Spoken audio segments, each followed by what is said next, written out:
இப்போ பெண்களை பொறுத்த வரைக்கும் குழந்தை பிறந்தவங்களுக்கு வஜினா லூஸ் ஆகிடும்.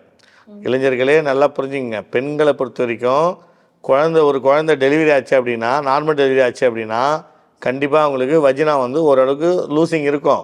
அதால் அவங்களுக்கு அந்த வலி இருக்காது. ஆனால் குழந்தை பிறக்காத பெண்கள் சில பேர் சிசேரியன் பண்ணி குழந்தை எடுத்திருப்பாங்க.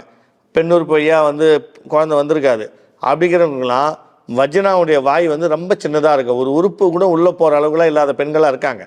ரொம்ப வலி எடுத்துக்கும்.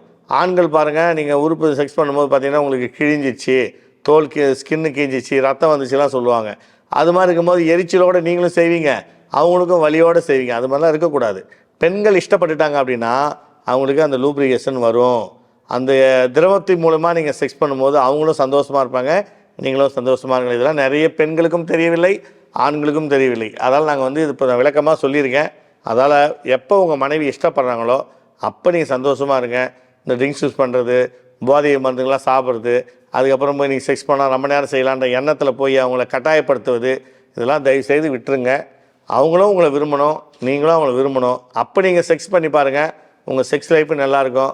அதுமாதிரியே வந்து பார்த்திங்கன்னா 1 முறை செய்யலாம், 2 முறை செய்யலாம், 3 முறை செய்யலாம், அவங்களும் ஒத்துழைப்பு கொடுப்பாங்க. ஆனால் நிறைய ஆண்கள் அப்படிலாம் இல்லவே இல்லை. 1 முறை செய்கிறதுக்கே நான் ஏற்கனவே சொல்லிட்டு வக்கில்லை, வச்சோடனே லீக் ஆகிடுது. இல்லை கட்டாயமாக வான்னு சொல்லி கூட்டின்னு போய் அவங்கள வெறுப்பேற்றி விட்டுறீங்க. ஒரே நிமிஷத்தில் விழுந்து விட்டுட்டு நீங்கள் போயிடுறீங்க. செய்கிறதும் ஒன்று, செய்யாமதும் ஒன்று. நிறைய ஆண்கள் அப்படி தான் பண்ணிட்டு இருக்கீங்க.